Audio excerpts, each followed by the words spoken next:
man-made stone with kind of over a 96% of quartz. Hi, Ciara. Can you hear me? Hi, Ciara. Can you hear me?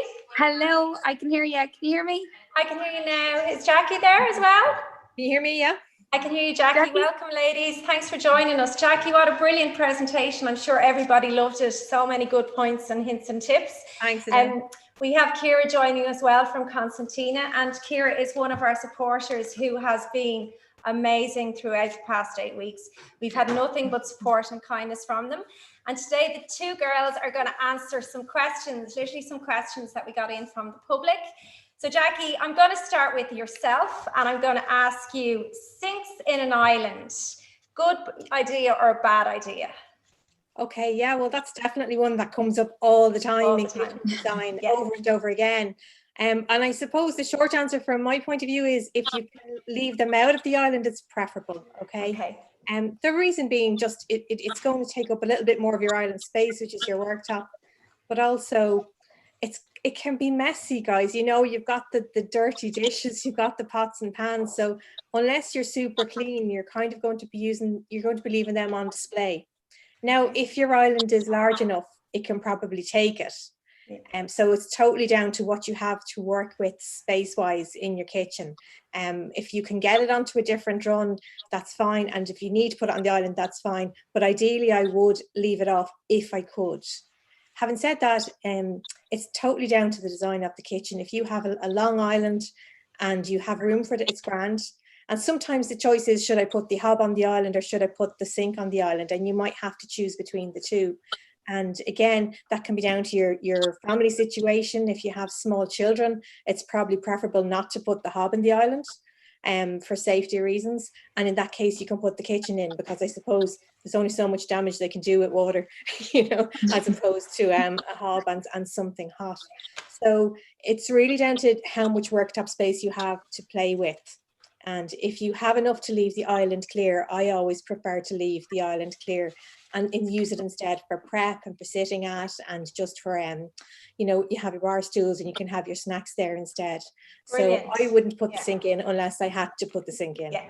So it's really looking at your function and your space. And Ciara, I have a question here from you that we get all the time. I'm sure all designers get it. Is what's the difference between quartz and granite? So granite is a natural stone. So it's, you know, there's no two pieces the same. They're very unique. It looks fabulous. Of course, a natural material is always lovely. No more than the likes of a marble or that. But it usually would be higher maintenance. Essentially, in comparison to a quartz is man-made. So our silestone then would be a quartz, and we make it down in Spain in our own factories. And it's that little bit more low maintenance. It's fully sealed, non-porous.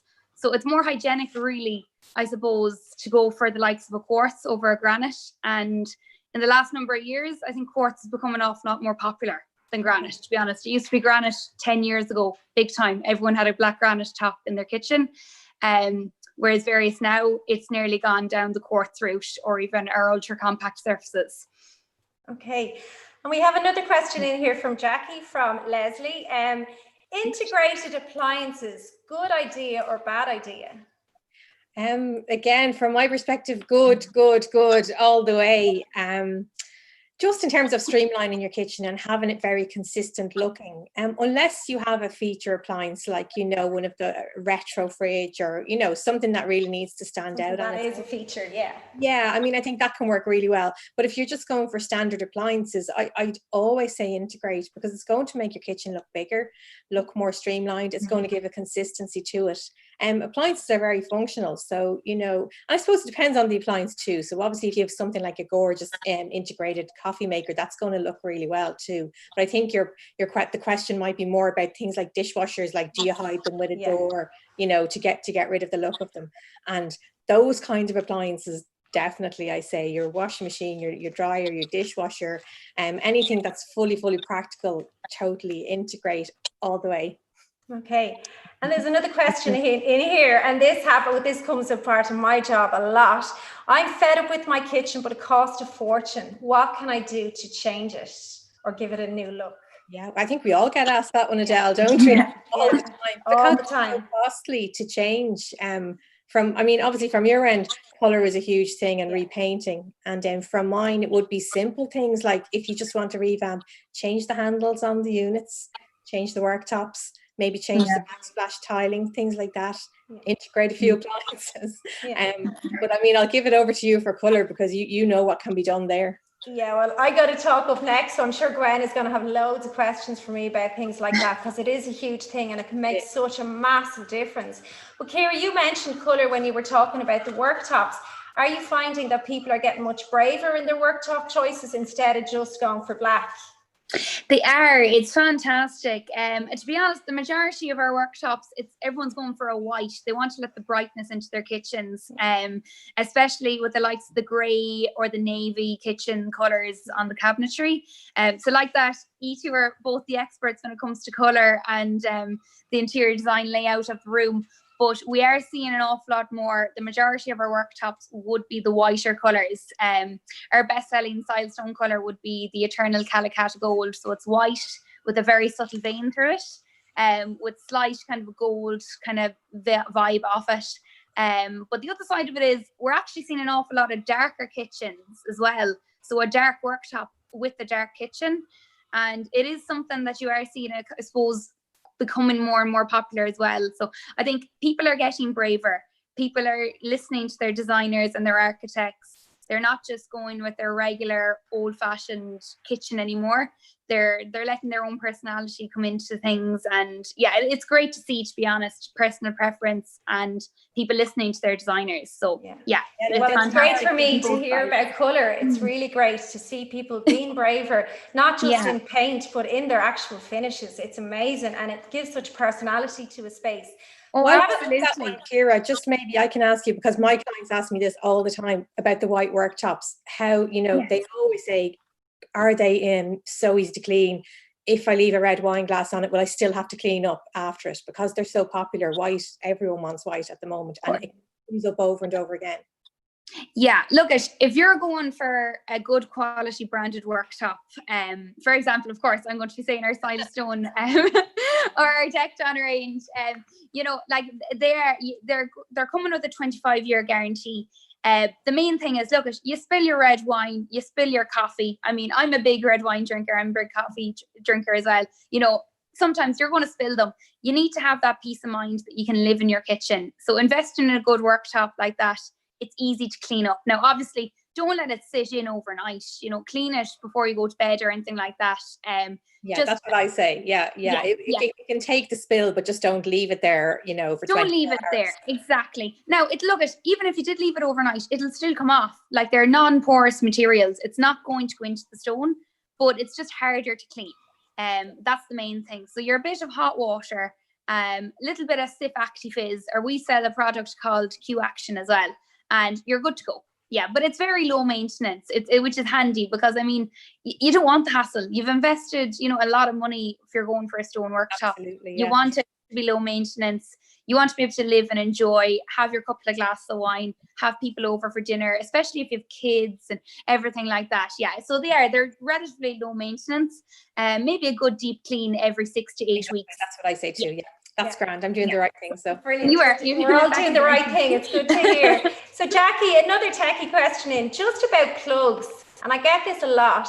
How many plugs should you have in your kitchen, and how do you work it out? Oh, okay. I presume they mean sockets for all the appliances. So, yes. Again, probably count the appliances is the first thing. Like, I mean, a good kitchen designer will go through this with you when you have your kitchen, or even the kitchen companies, because obviously there has to be an electrical plan to give to the electrician to show them where all the power points on, and some of those are governed by regulations and on-off switches and so on. But you can never have enough is the short answer, that you need lots and lots of them. So not just for your appliances, but count them all, not your big ones, but your small ones. So the ones you're going to leave out permanently, whether it's a coffee maker, a sandwich maker, things like that, whatever's going to be on the countertop, allow for that. And then we need all the things for charging phones and gadgets and so on too. So obviously, if you can integrate USB points into the sockets, that's going to give you an extra kind of layer that you can use. And position them in the right places. Like Ciara probably knows this, when you have a lovely worktop backsplash and you have to have a million different cutouts for all of the sockets. It really it does. It ruins the look completely. Yeah. It does You completely. know, counting them up, or even trying sometimes you can have a cupboard that opens and you might have your coffee maker and your kettle and your toaster. They might not be on the worktop at all, and that allows those sockets for them, the 3 most used ones probably, to be kept somewhere where they're not on view, and the sockets don't come into it and ruin your lovely work, your lovely backsplash. Of course.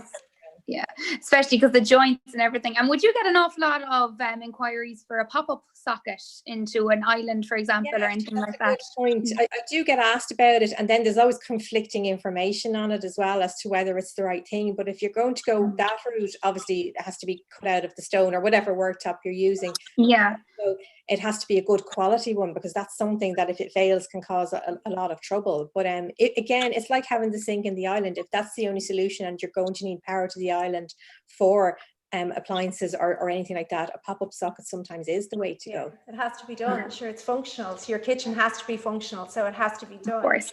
And I have the last question here is regarding kitchen diners. Are they still all the rage? I would say yes. Still, although dining areas are coming back into their own as a separate space, I still think open plan is very popular. A lot of the new builds will still have the kitchen diner in the same area, and usually an island as well. So I think open plan is still huge. And personally, I think unless you're going to use that dining area a lot, if you entertain a lot, it maybe is nice to have a separate room. But for general family living or everyday living, I mean, let's face it, most of us don't entertain every night or even every weekend, much as we would like to, especially in the current situation. So the open plan kitchen dining areas are definitely big. And sometimes there's something tricky for people to integrate. If they have the kitchen done, they wonder what types of, chairs, dining tables and so on to get. So it can be a little bit tricky, but really spatial planning is the key there, to get all the right size items in the right place first, and then take. And you mentioned space there, and one question came in and somebody actually asked, how can you maximize space in your cupboards? Oh, okay. That can be a tricky one, I suppose, because cupboards, and if they mean the upper ones, they just tend to open out and they're shelved. But you can definitely get pull-out baskets and all those kinds of things to kind of store things in, and then you're literally pulling out a drawer effectively from above. If you're talking about the lower units, there's multiples of things like corner carousels, pull-out units. And I always say, if you're going to get a kitchen, if something can go in the cupboard to make your life easier, buy that extra bit. Don't just put a shelf in where you'll be stuck trying to reach underneath it. Buy the pull-out drawers, buy the wire drawers, buy spice racks, all those kinds of things. They all exist. And sometimes people don't realize they exist, especially if they haven't had a kitchen design in 15, 20 years. There's a multitude of stuff out there that you can use to make life easier. So when you're in the kitchen company, go around and test out everything, pretend it's your house, and see what would work for you. But as much as you can, put those pull-out items into cupboards so that it's easier for you to use them. I always say to clients, it's good to go around your friends' kitchens and actually play around with their cupboards and mess around and see what they do. Yeah. But it's just interesting because the basics to us, we think that something is basic, but if you're only doing this once every 20 years, you don't know the basics. Exactly. But girls, thank you so much for your time. I really, really appreciate you coming on. Thank you so much for your thanks you so much for Cosentino for supporting us throughout this whole event, and we really appreciate everything, and I'll chat to you both soon. Okay, see you ladies. Thanks a million. No worries. Take care. Bye. See you.